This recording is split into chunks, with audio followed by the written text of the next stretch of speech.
everyone. Thank you so much for having me here tonight. I'm happy to meet and see all of you. I recognize some of you from the actual council meetings. When I would speak at them, I would see many of you there.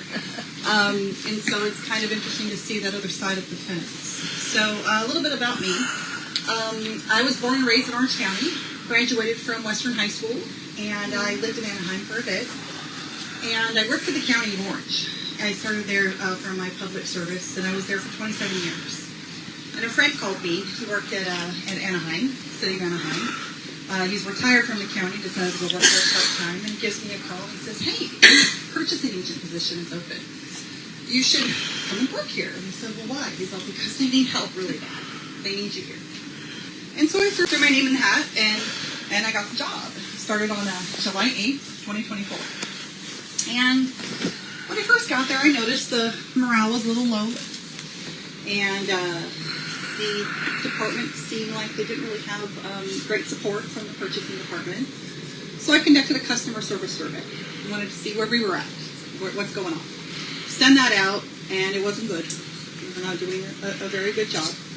So I decided to go out and meet with the departments. And the purchasing department supports 13 different departments. And met with the department heads and their executive teams to find out more about where we needed to improve upon. And found out that my list was long. I had a lot of things I needed to do for the city, because I'm not sure if anybody's familiar with what procurement does. It's kind of a really great mystery to most people. It was a mystery to me before I started. Sometimes it was still a mystery while working there. But what procurement does is we buy things. We buy goods and we buy services. Our main goal is to negotiate contracts for the city of Anaheim, whatever it may be.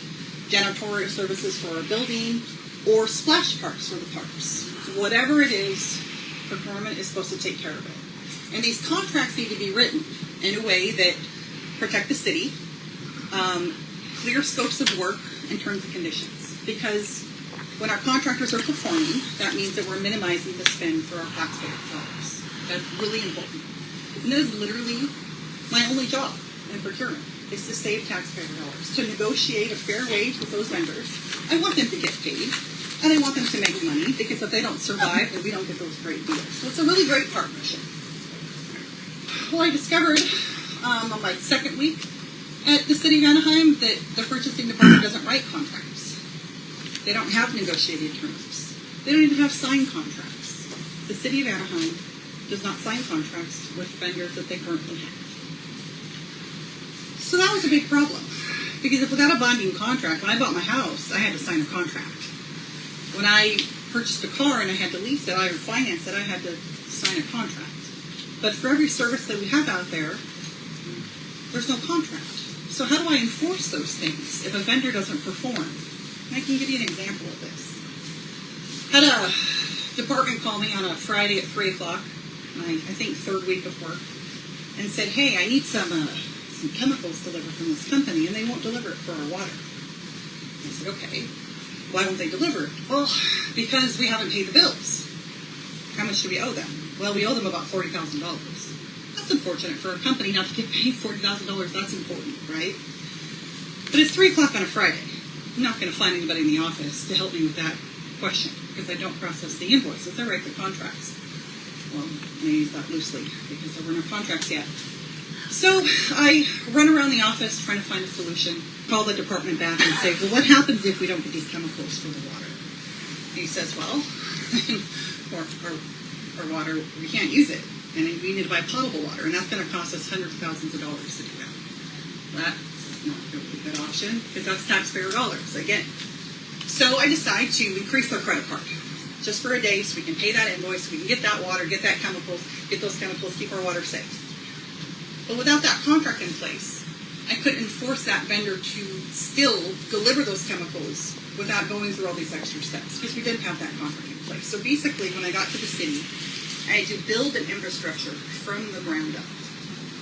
The size of the city of Anaheim, the amount of money that we spend, and without these contracts in place, that's extremely concerning, okay? I was up for the challenge. And I can tell you from my personal experience, and I was only there for a year, short 2 days, that there are a lot of amazing people who work for the city of Anaheim.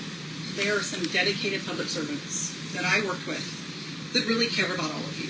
And I know that because they called me all the time. Kari, I need to get this service. Kari, I need to get this equipment. I need these things.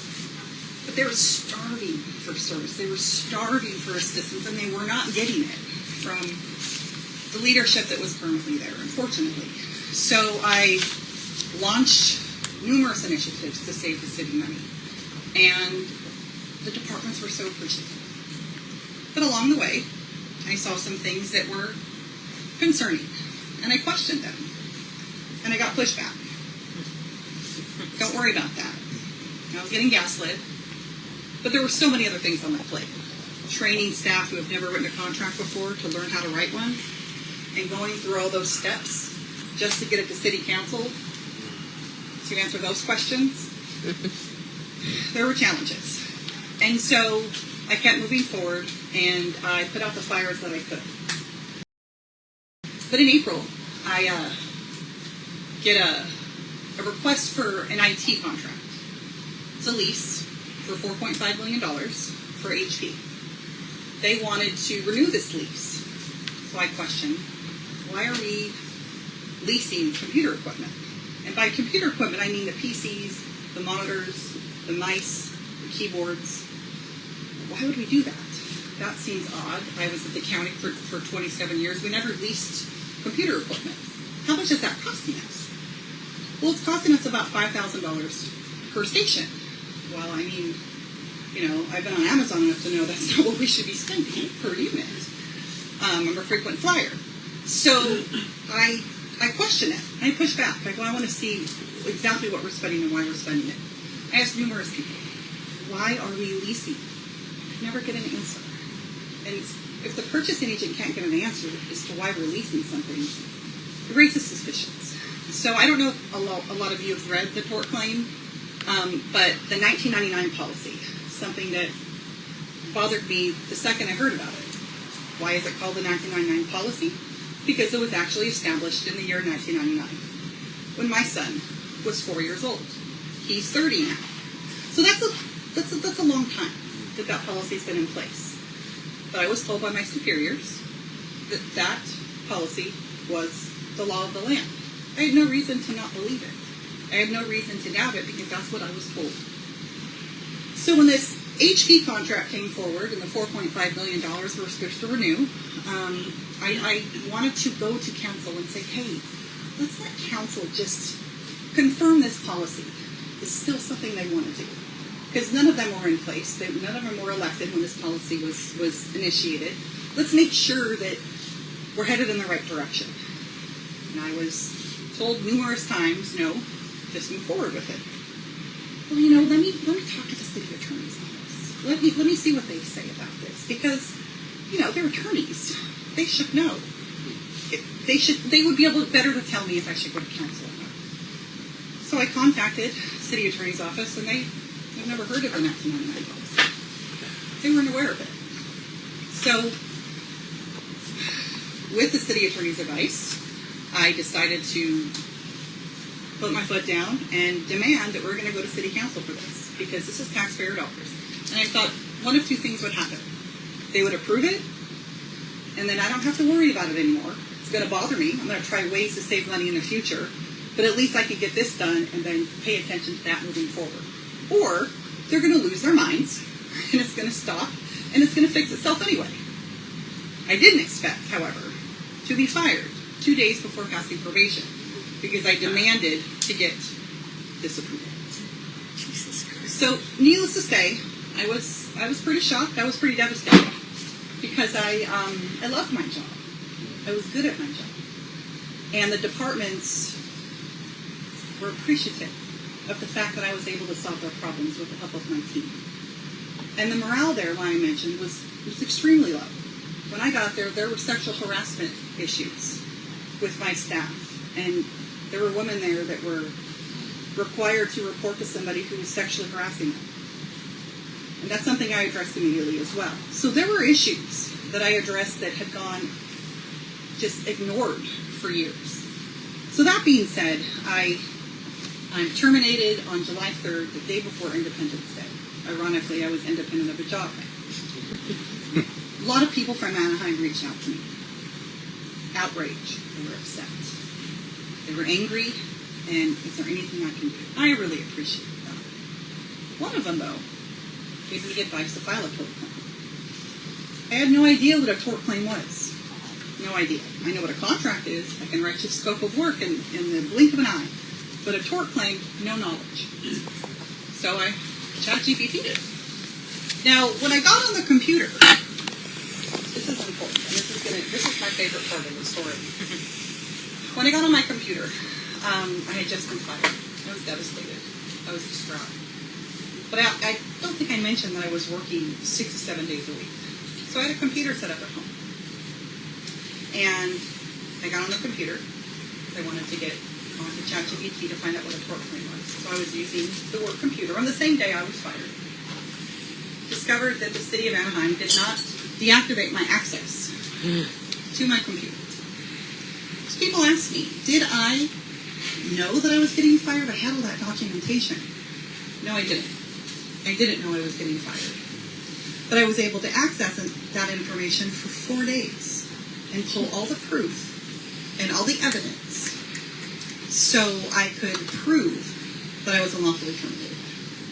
Now, mind you, the IT department is managed by the finance director, and so that part was very helpful, because most whistleblowers can't prove that why they were fired. They don't have that documentation. When you're fired, you're escorted out of the office. But I had access to that information for 4 days, so that was very helpful. Now, that's my sad story. But amazingly, with the people that were calling me, telling me that they were upset at what happened, they were supporting me, another person called and said, hey, someone wants to talk to you. They have some information for you. So it was about a tort claim, or they were showing support. They want to meet you in a coffee shop. They were okay. Never heard of this person, never met this person before. Meet them in a coffee shop. They're explaining to me how they discovered some contract issues, and they felt they were kind of odd, and they wanted to share them with me. They're not in the contracts. They don't do contracts. They have nothing to do with it. They felt something was wrong. They shared what was wrong. And they said, oh, those seem like crimes. Do you have any evidence of that? Yeah, I have evidence. Okay. That's concerning. So I go, has anything happened to you? Did you report this? Yeah, I reported it. Who'd you report it to? The department head and human resources. When did you report that? 8 months ago? Oh, doesn't take that long to call law enforcement. I can call the police in a second. So it seems there's additional problems that I didn't even know about. So that leads me to my next announcement. Because there's a lot of people out there like me that see the corruption, that know about the corruption, that don't know what to do about the corruption. I was lucky enough to have people in my life guide me in the right direction and have enough experience and understand the law and understand my rights. So I want to help those that don't know how to do that.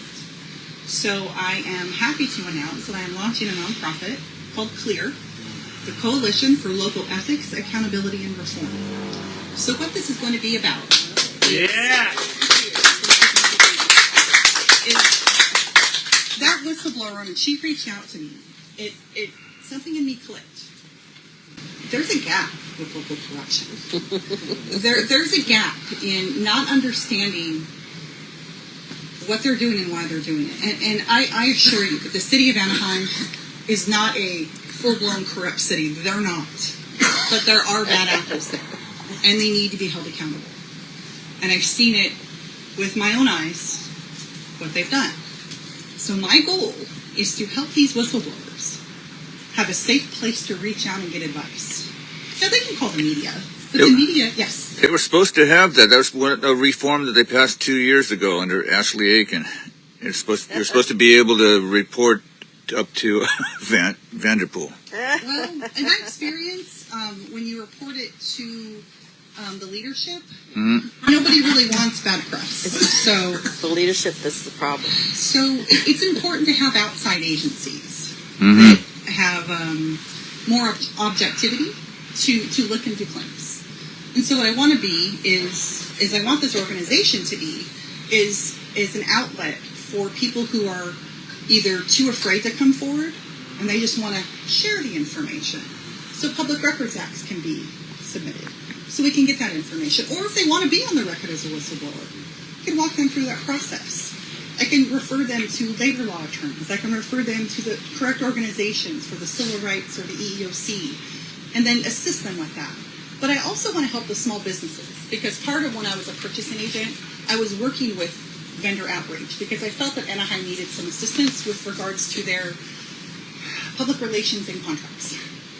Maybe because of their former mayor. So I would start these, I started these outreach events that were every other month, and vendors would come and they would visit with me, and I would teach them about the city and how our thresholds and procurement and all those other things. And I would introduce them to people in the city so they can explain what they're providing, the goods and services. So I also want this organization to do that as well, to help these small businesses navigate through government, know how to compete for government contracts, but also recognize fraud when there's happening. Because I assure you it's happening everywhere. I'm positive. So stay tuned. Right now I have an email. It's tips@clearcorruption.org. That is my email. And I'm going through the nonprofit process right now to get it up and running. And you guys will see it probably in about 2 weeks. Official website up and running. Please share it with everybody that you know, because this is obviously going to be a word of mouth. And I'm here to help them. Yes. What would you title yourself as? Employer, ABA Association, Municipal Employees Association, having a union backing you up, and did anybody come to your aid that you had? Oh, in Anaheim? Are you covered? Oh, absolutely. The union asked me. Were they helpful? Or? Absolutely. They were actually. They are representing me in arbitration. They voted unanimously to back me up. Times have changed. They want me back. Well, I was back in the days and they postured. I think that it's different now, at least with my experience. The union there was their employees. And it just happened that I was helping these employees get the contracts that they needed to serve the community that they needed. I was on the task force to help, the homeless.